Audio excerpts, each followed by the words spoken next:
Most men will naturally hesitate following their wives to the hospital for fertility workup. It is usually a story of, we are not impotent in my family, we don't have low sperm count in my family, all of my brothers has been able to impregnate their wives and they have children. So I'm not the one that is infertile, I'm not impotent, I'm not barren. They usually would push their wife out to go and do the fertility workup on their own. However, research has shown that the male factor infertility accounts for about 40 to 50% of infertility in marriages. If you're a man and you are scared because of ego or what will the people say, who don't want to follow your wife to see the gynecologist or your fertility doctor, then I want you to come close. Let us talk about natural ways that you can improve your male fertility so that you can get your wife pregnant in good time and you can father your children. First and foremost, you have to work on your weight. If you're overweight or obese, you need to maintain a healthy weight to be able to optimize your male fertility factors. This is very important. Comparing your weight with your height, you should have a BMI, a body mass index, that ranges between 18 to 24.9 kilograms per meter square. This is very important. You need a healthy weight to be able to improve your fertility. Number two, you would need to eat healthy. What you take in is what you give out. You will need to eat healthy. You will need to stay away from fatty foods, stay away from too much of carbohydrate foods, stay away from refined carbohydrates and refined sugars. This is very, very important. In trying to eat healthy, you would need to consume plenty of fresh vegetables and fruits because this would help to give you multivitamins and mineral elements that will act as antioxidants. Antioxidants in the body would usually help to reduce what we call free radicals that damages sperm cells in men. Number three, you would need to reduce or even eliminate spicy foods completely. If you fall into the category of the husband of a woman that is trying to conceive over time and you have regular unprotected sex, you would need to stay away from spicy foods because, again, research has shown that they have a way of damaging your sperm cells. Number four, substance abuse is a no-no. You will need to reduce or eliminate your intake of alcohol if you are battling with the male factor infertility. You would also need to stay off smoking of cigarettes, marijuana, tramadol, cocaine, codeine, and the likes. Every substance of abuse should be done away with. Don't smoke, reduce or eliminate alcohol intake. This would help naturally to boost your male fertility. It will help to boost your sperm count, your sperm quality and quantity. Number five, you would need to reduce your level of physical stress. Everything that causes you physical stress has the ability to also damage your sperm cells, has the ability to reduce the quality and the quantity of your sperm cells.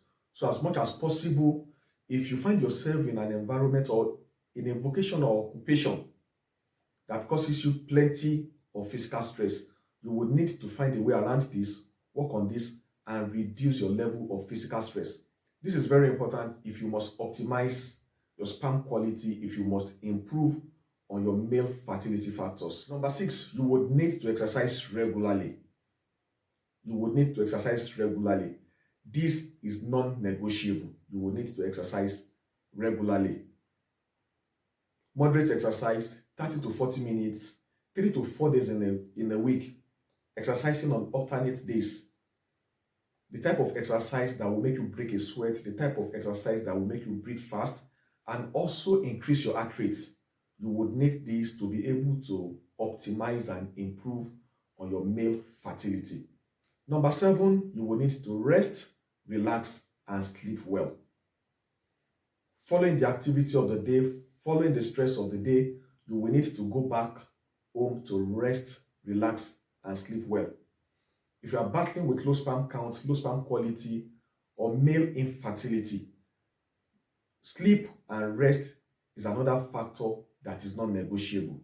Because it is in your sleep, it is in rest that we have healing, that we have recovery, that our health can be optimized. So you will need good sleep, you will need to optimize your rest. This is very important. Now, come to think of it, God created the testes to be outside the body. It is for a reason. The temperature that the testes will need to produce quality sperm cells is a little lower than the temperature of our body internally. That is why God, in His wisdom, put the testes outside the body. So in line with this, how do you also help your testes to optimize that natural optimal temperature that nature has put into it? If you are fond of wearing tights and panties, you would need to stop it.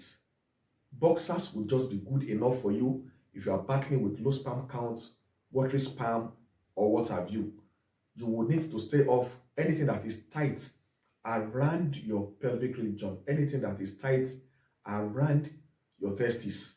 Your boxers are free enough to give you a healthy testes to produce healthy sperm cells. So you would need just boxers. Stay away from panties, stay away from tights. Number 9, also in line with keeping optimal temperature of the testes, you would need to stay away hot baths.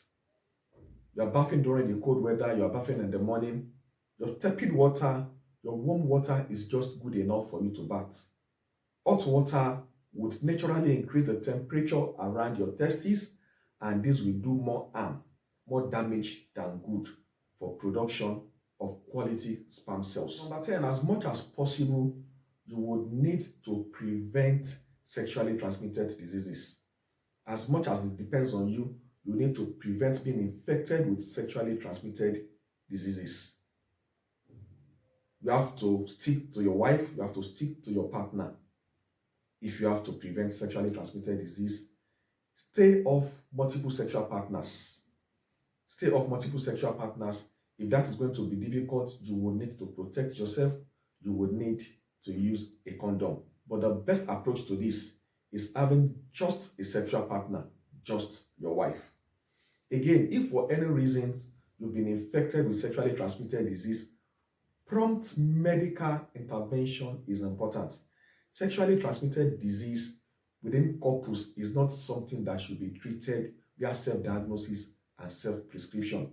You may miss the diagnosis, you may overdose yourself, you may undertreat yourself, and resistance from bacteria is on the increase. This will do more damage to your sperm cells. It will reduce your sperm quality. So you would need to be careful not to have sexually transmitted disease. And once it comes, seek medical attention, treat appropriately, treat promptly. Once there is a sign that you are infected sexually, painful urination, blood in your urine, pus coming out from your urine, difficulty with urinating, then you will need to seek medical attention early enough so that you can be treated adequately and promptly. Number 11, you would need to manage chronic illnesses very well. Chronic illnesses like hypertension, like diabetes, you will need to manage them very, very well. You need to visit your doctors. You cannot manage hypertension or diabetes on your own.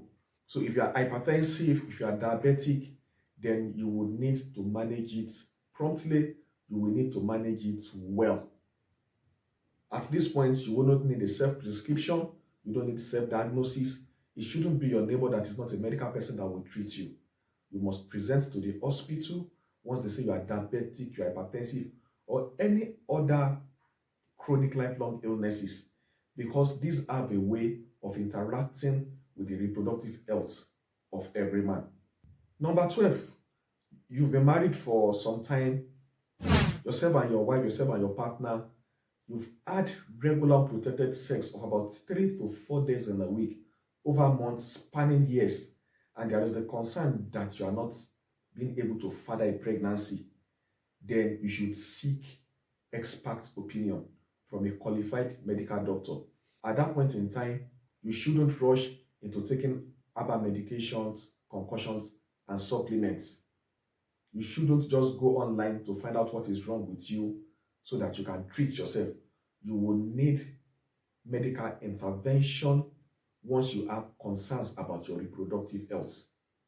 This is the best option for you. At the end of the day, if you're able to follow these steps, you will not be bothered. You will not be shy to follow your wife to the fertility clinic for a fertility workup so that two of you can smile, knowing fully well that someday, very soon, she can become pregnant and you carry your baby or babies. See you in the next video.